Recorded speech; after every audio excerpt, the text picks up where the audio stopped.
All right, I think we'll go ahead and jump back in right about here. So we're going to jump on to Lab 4. So in this one, we are going to expose our first service. And what that means is we're going to make something inside of a container that we can access from outside of a container. In this case, we're going to make a container and install a web server, and we're going to use that web server as the very base level for hosting a small web page with Docker. Let me just pull up my notes here, jump back to Docker Playground. And you remember I mentioned when we were building the containers that period is a shorthand for the current directory. We've already got a Docker file in here, so what we're going to do is we're going to run the mkdir command, which is short for make directory. We're going to make a new directory. We're just going to call it web, and then we cd, or change directory, into web. We can see our prompt change just a little bit here, telling us we're in the web folder. And if we type ls again, there's no Docker file. So we're going to do just what we did last time, vim docker file. And just like we did before, we'll press I to enter insert mode. And we're going to paste in some text. Now, normally it's, when you're learning something, I personally believe that it's really good practice to, type it out and get the muscle memory down. But for time reasons, we're just going to cheat here and copy and paste right out of the book. And so we have a new Docker file here. And let's take a look at what this Docker file does. So from Ubuntu:/latest, so what this is it's Ubuntu, for anyone who doesn't know, is a Linux distribution. It's pretty popular. You can use it for your desktop or for your server or whatever you want. But in this case, it's going to be a web server for us. So we're using the Ubuntu base image. And we've got our metadata maintainer line saying, who we are and how to get in touch with us if anything, goes crazy in this container. And we have a couple of new lines here, run and entry point. So run at update. So run is basically running a command inside the container, but it's not necessarily, it's sort of like a staging command. It's not the command that the container is going to run when we run it. This is us as the builder saying what we have to do to get the container into a state where it can do the thing we want it to do. So we're going to run apt update, which basically updates the list of packages that Ubuntu knows about and makes it so that its package cache is on the latest version. And then once we've done that, we're going to run apt install to install a package from that package cache. And the package we're going to install is Nginx. Nginx is a web server, and it's a tool you can use to host websites. The entry point command is kind of like the CMD command. I don't remember the exact difference about these. Let me take a look. Oh, yeah, I'm clever. I wrote them down. Entry point is similar to run and CMD, except that an entry point configures a container that's going to run as an executable. So basically, instead of with CMD, it was just an ad hoc command that ran once and then exited. Entry point is something that's going to be running for a long time. So when we run this container, we want it to run basically until we tell it to stop, and we want it to be running these commands, this command with these flags. The syntax is a little bit funny here. So the command we're running is user sbin nginx, and you can see we've got that wrapped in double quotes. And then we've got a comma to separate the next argument. The argument is -g. I don't remember what that means, but it's not important. And one more argument, daemon off, which means we're not going to daemonize it. We're going to run it in the foreground. The thing to remember with Docker containers is that they generally run everything in the foreground. They don't have a concept of I'm trying to figure out the best way to phrase this cleanly, and I can't think of it off the top of my head, but they don't really have a method of running something in the background, per se. So when you run a Docker container, it is designed to run a single application, and it's designed to run it in the foreground, in your face, doing what it's supposed to do. That's not a super good explanation. I'll see if I can come up with a better one and throw it into the chat or something. The final thing we're going to do is run this expose command. So what expose does is it tells the Docker container which ports it should be listening on externally. Port 80 in this case is a standard port for HTTP for websites. So this is going to make it so that this container can be talked to externally on port 80. And we're going to press escape. We're going to type :WQ. And just like we did last time, we're going to build this container, but we're going to build it with a different tag. So we're going to keep using that same example2 repository we used previously. Docker build -t dbriggs 555 / example2 : but this time we're going to separate it out and we're going to call it v2. So you might do this when you're building an application that you're constantly iterating on, and you're concerned about a new feature breaking old features. So for example, like version 1 of your application might support a login page, and then version 2 supports like a profile page or something like that. You can separate it out using these tags to make it easier to tell which version is which. And we're going to put that all-important dot at the end to make sure it builds in the current directory, and we press enter. Now this build is going to take a slightly longer time because the Ubuntu image is a little bit bigger than the BusyBox image, and it's also going to take a little bit longer because it has to do these extra run commands. So what we're seeing here is the apt update, where it pulls down the latest version of the apt cache, and then this whole big, long, crazy, unfriendly string of text here is the apt installation, where we're installing Nginx. And then we've defined our entry point, we've defined the ports we're going to expose. Easy peasy, good to go. And just like we did last time, we're going to push the image. Docker push dbriggs 555 / example2 : v2. I'm just noticing a typo in the book as well. I have a period after that, push the image, so don't do that. And we're going to go ahead and push the image. Again, because this is a larger image, it's going to take a little bit longer to push, but that's okay. It won't take too long here. One cool thing about this too is Docker Hub is smart enough to know that we're building this from the latest Ubuntu image. So you can see here, these are the 2 layers that it pushed, because these are where we told it the different special thing that we were doing. But it's able to determine a lot of the other images, like a lot of the other layers, because it just goes, oh, you're using the Ubuntu image. I know all about those base layers, and so it just mounts them on its side, and we don't have to push them. It's great. It saves time. It saves bandwidth. It makes the whole process a little bit quicker. Anyway, so we pushed our image. That's super cool. Now we're going to run it, and when we run it, we have to pass an extra parameter. And this parameter is going to allow us to connect to this page. So, connect to it as a web app. So let's go Docker run.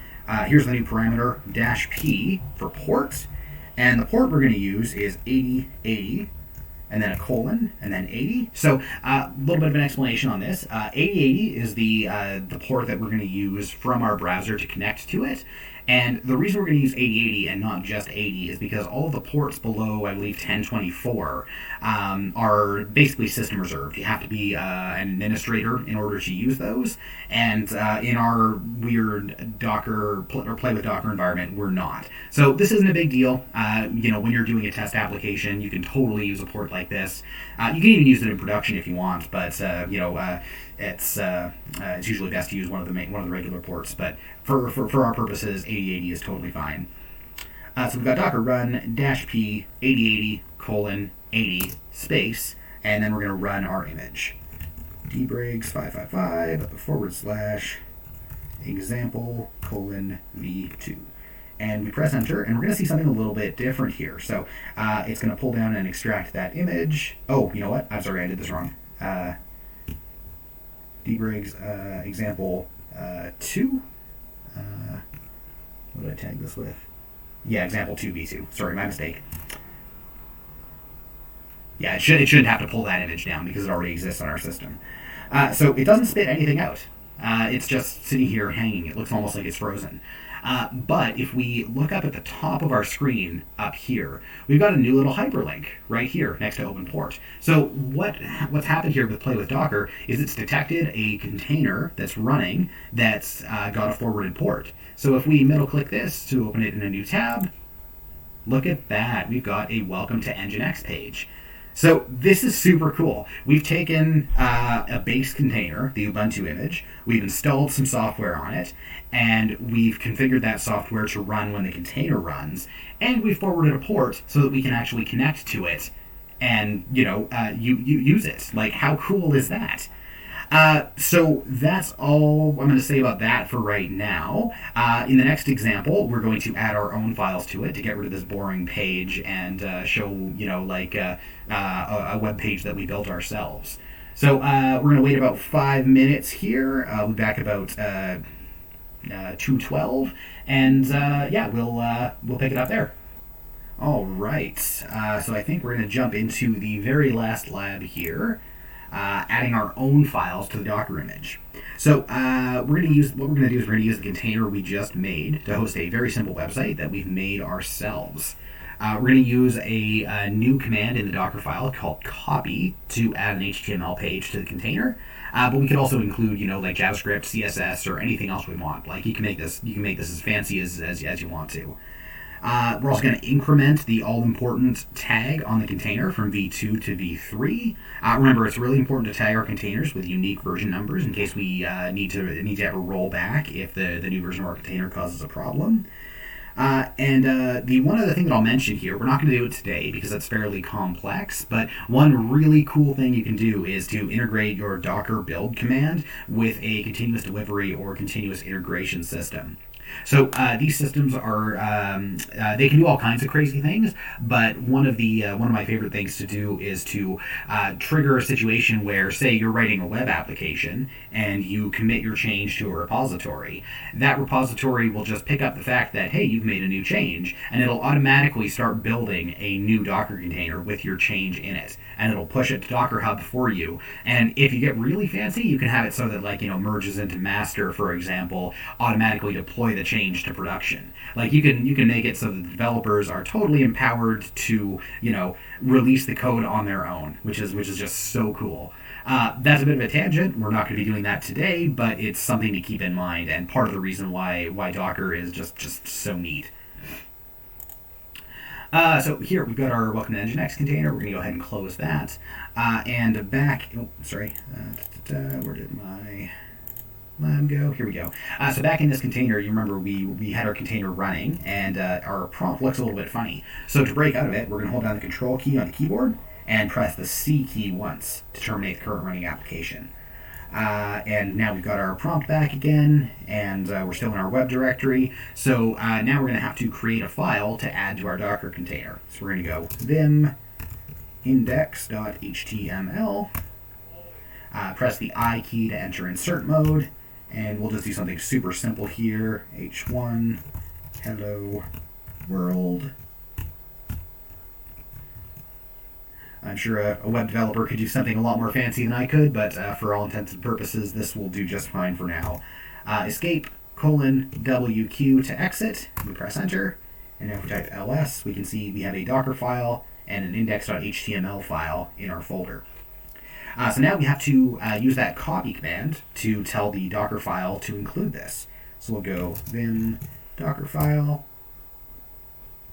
Now, the placement of this copy command is really important, because if we try to copy it to the Nginx HTML content directory before Nginx is installed, it's just going to throw an error and it won't build. So we're going to put this right after the run apt install Nginx command. And to do this, we'll put our cursor at the very end of the line. We'll press the I key to enter insert mode. The spacing is a little bit funny, so we're in insert mode, but we have to press the right arrow key one more time to go to the actual end of the line, and press the enter key to go down. We'll go copy, and we're going to copy index.html to /var www HTML, and then one trailing backslash. So the reason it's going to know where this index.html file is because it's in the same directory as the Docker file. But it doesn't necessarily have to be. If we had another folder inside that web folder called content, we could copy content index.html to var www.html if we wanted to. This var www.html directory here is just the default location where Nginx looks for its contents. So in case you're wondering why we're choosing that one. That is the reason. Just like we did last time, escape :WQ to write and quit.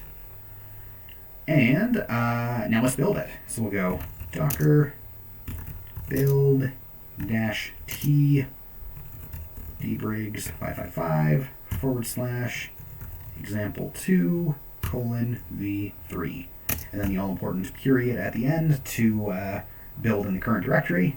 We'll press enter.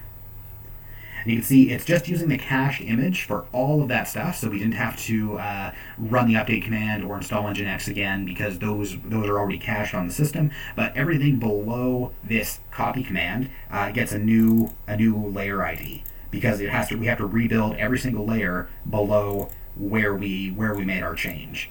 So we've copied the file into var www.html. We've rebuilt the entry point layer. We've rebuilt the exposed layer. Easy peasy. All is good. And now, just like we did last time, we'll do docker push dbriggs 555 / example2 :v3 and enter. Oops. Oh, I spelled that wrong. Example2 v3. There we go. And just like last time, a bunch of the layers already exist and haven't been changed, so all is well there, and it's just pushed our new layer, which is great. And just like we did before, docker run -p 8080 :80 space dbriggs 555 / example v2. Or no, sorry, it was example2 :v3. And we'll press enter. And I'm so sorry, someone's knocking at my door. Give me just a second. Hello, I'm here. Oh, thank you. All right. Cheers. Have a great day. You too.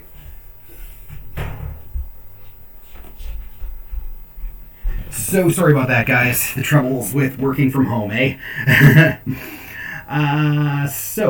We've done our docker run command. Everything looks good there. Now we've got that 8080 link up at the top again. We'll give it a click. And just like that, our custom content exists in our Docker container. And that is pretty much all that I wanted to say about that. So in lieu of the last lab, we're going to do 5 minutes for you to work on that. But if anyone has any questions or anything, please holler them out. And then in about 5 minutes, I'll just switch to the very last slide, and we'll go from there. I think we're going to jump into just the very last slide here, which is just wrapping up and talking about some resources. So in conclusion, there are a lot of cool things that you can do with Docker, and this is just a very small subset of them. So if this interested you, I really encourage you to check out the docs, check out some blogs, think of cool stuff you want to build, and just try building it. There are a lot of different containerization technologies out there, but the basic idea, running a single app or a single service in a contained environment is pretty consistent across all of them. I chose Docker because it's pretty popular and I liked the whale logo. But you can pick up any sort of containerization technology you want, and I'm sure there will be uses for them. And what I'll say as well is once you have a good understanding of how standalone containers like we've been working with today, once you sort of know how those work, it's a good idea to look into a way to control multiple containers as a single unit. And you can do this with what's called an orchestrator. A good one to get started with is something that's also by Docker. It's called Docker Compose. And the idea is you write something that's kind of like a Docker file, but it's in a different language. It's called YAML. It's you might love it, you might hate it, but it's pretty easy to read and understand. And it's probably the most user-friendly of the bunch. And what it'll let you do is define, a bunch of different Docker containers and how you want them to be able to talk to each other and how you want them to work together. And then it'll let you release them as a single contained unit, which is really helpful. So we talked a lot about front-end and back-end services, web apps, and databases. A really easy one to get started with, if you want to try it, is try to build a WordPress site in Docker. There are a lot of great guides out there for it, and it'll give you a good idea of, creating container 1, a MySQL container, and container 2, a WordPress container, and getting them talking to one another. Once you get bored with Docker Compose, check out something like Kubernetes or OpenStack if that's what you're into. They're complicated. There's no way to sort of sugarcoat that, but they're in demand skills. They're pretty neat to play with if you like that sort of thing. And Kubernetes actually has a project. I don't know if that's affiliated or not, but it's called Minikube, and you can basically set up a single node Kubernetes cluster on a virtual machine on your machine and start playing with those commands and see what sticks. Under the hood, it's basically all Docker. So Kubernetes it's not its own container. Its own container technology. You just plug it in and have it run whatever containers you want, and off it'll go. And there are a couple sources at the bottom here. These slides are available as well. I'll bug Andrew or Dom to share those in the chat if anyone wants them. If there's any questions, please call them out. But otherwise, I really hope you enjoy this presentation.